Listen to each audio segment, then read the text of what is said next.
Journal d'un paumé. Finalement, c'est l'histoire d'un mec qui essaye de changer de vie à 30 ans. Bonne écoute! Parmi les annonces qu'on peut trouver pour les castings, la plupart vont concerner des projets de long métrage, des projets de court métrage et de la publicité. Mais il arrive aussi qu'on trouve des castings qui vont être destinés à des entreprises, à des vidéos internes destinées aux employés de la dite entreprise. La plupart du temps, ce sont des vidéos de formation, parce que il y a de plus en plus de modules de formation vidéo qui sont utilisés pour les nouvelles recrues.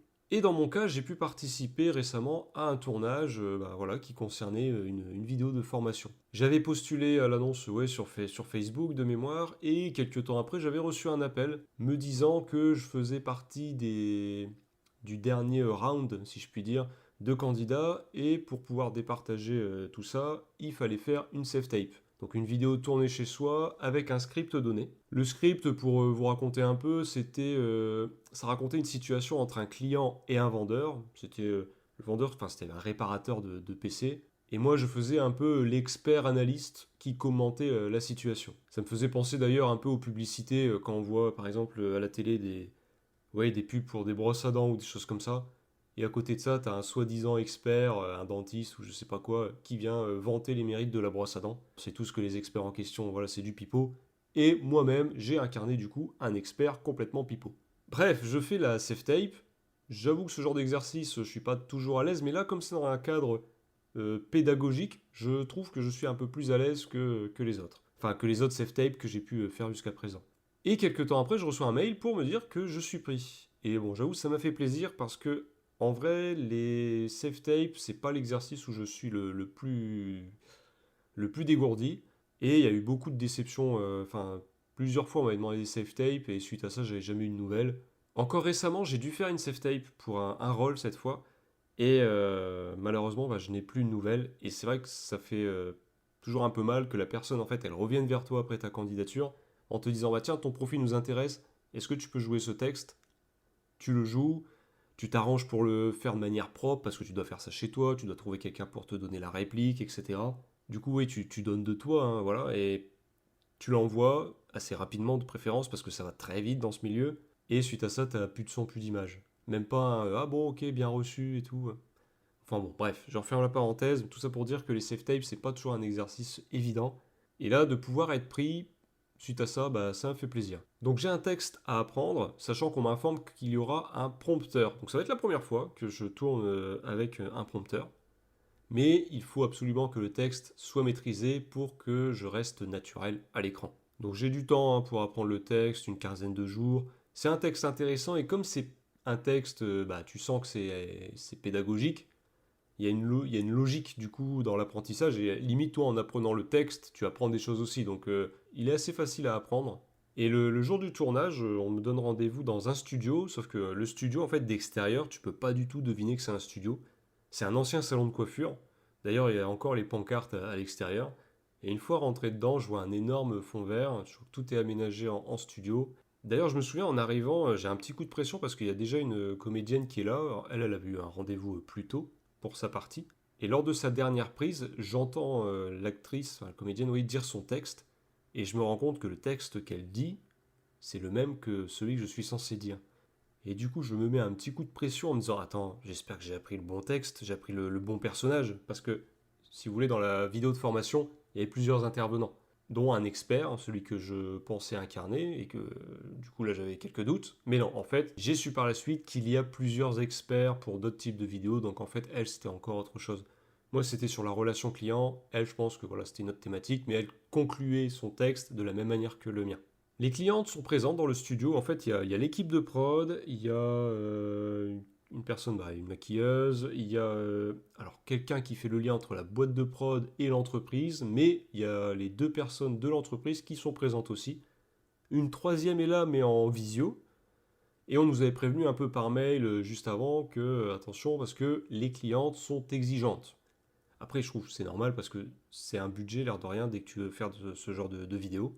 Donc pas de problème, ça me donne encore plus envie de me donner à fond, surtout que c'est pas tout le temps qu'on me paye pour donner la réplique. Donc ça change hein, de tout ce qui peut être figuration, silhouette, etc. J'essaie différentes tenues. Alors l'équipe de prod en avait prévu quelques-unes et m'avait demandé d'en ramener aussi. Donc voilà, il y a cette phase-là où on me dit tiens, essaie une veste, change de chemise, machin. Il y a plusieurs tests jusqu'à ce que tout le monde tombe d'accord. Je suis un peu embêté avec mes cheveux. J'ai souvent des galères avec mes cheveux parce que là, je suis à un moment où j'ai une grosse tignasse que j'ai pas encore coupée parce que, comme je l'ai déjà évoqué, des fois il y a des annonces qui exigent une certaine longueur de cheveux, etc. Et dès que tu te coupes les cheveux trop courts, eh ben, tu ne peux plus postuler à l'air de rien à pas mal d'annonces. Donc là, j'ai une grosse tignasse. En plus, bah, j'ai pas voulu me coiffer avec du gel parce qu'on m'a déjà dit avant les tournages, il faut pas débarquer avec du gel dans les cheveux.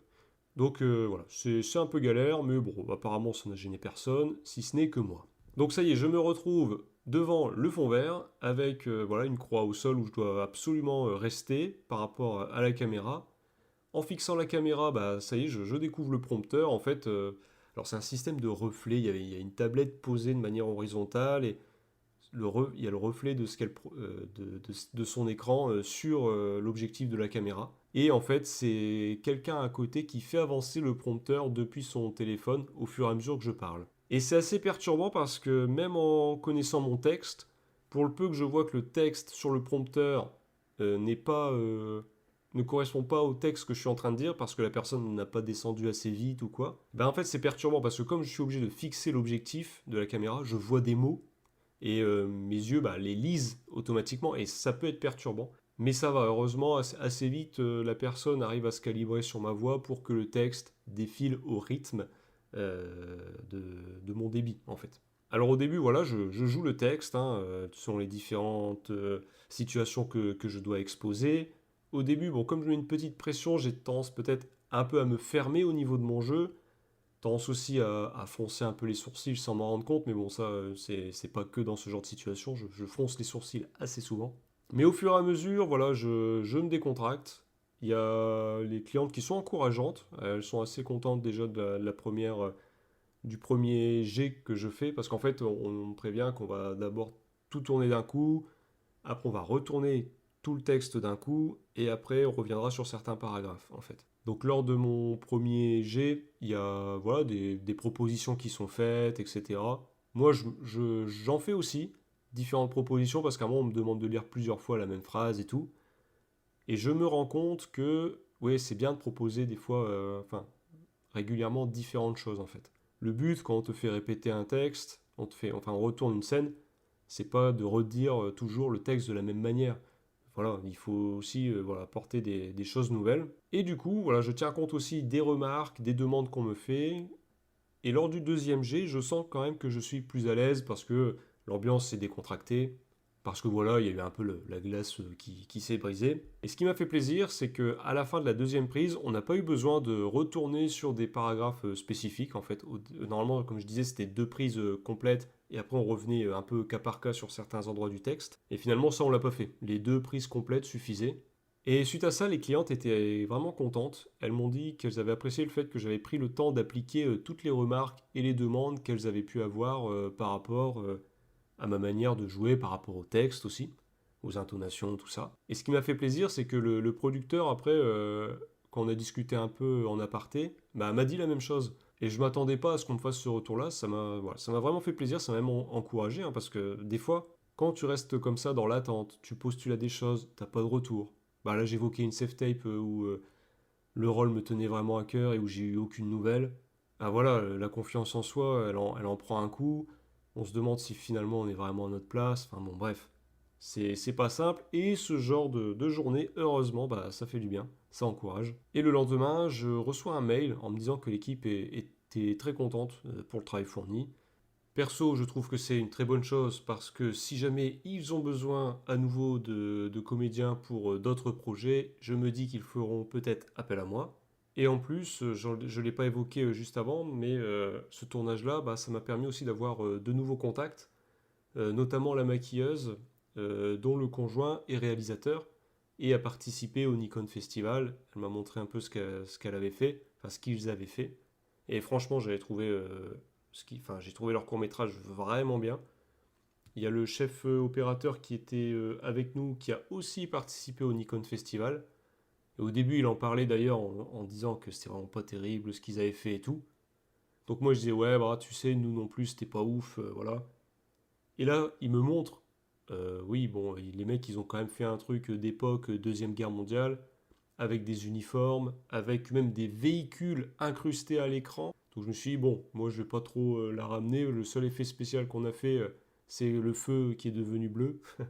Mais bon bref toutes ces choses là ça se prend et on verra ça servira peut-être plus tard.